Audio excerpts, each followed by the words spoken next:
Wayne Kuang here, back again, ManVsProstate.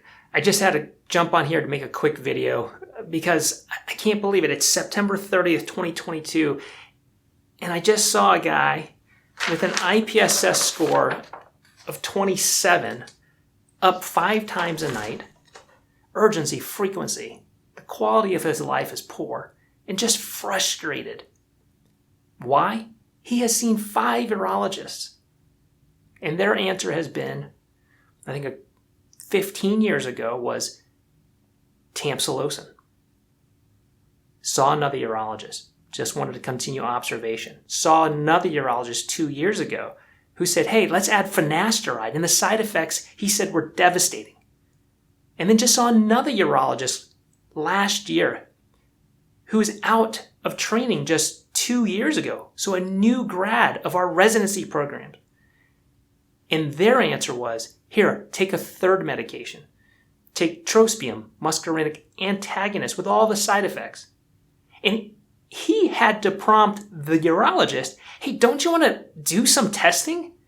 See what's going on? And the answer was, no, we only do that if we're planning to do surgery. He was dumbfounded, and that really pushed him to find an alternative approach.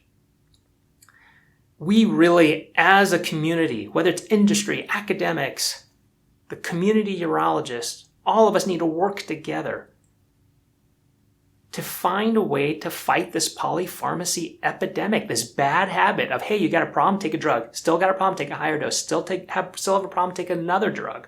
And that solution really is a better bladder baseline upfront and early in the BPH care pathway, so we can assess how at risk bladders are for death and dysfunction, so we can act with the appropriate sense of urgency to de-obstruct these prostates at the right time, to get these guys off medications, minimize medication, or even have them not started at all.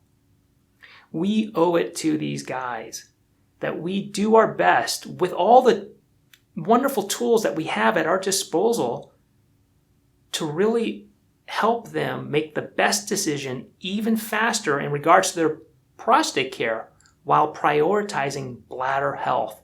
That bladder, amazing, one-of-a-kind organ that's not transplantable. That's how amazing it is. And we need to take care of that bladder. It is too precious so that men can live lives well-lived, catheter-free, and chemical-free.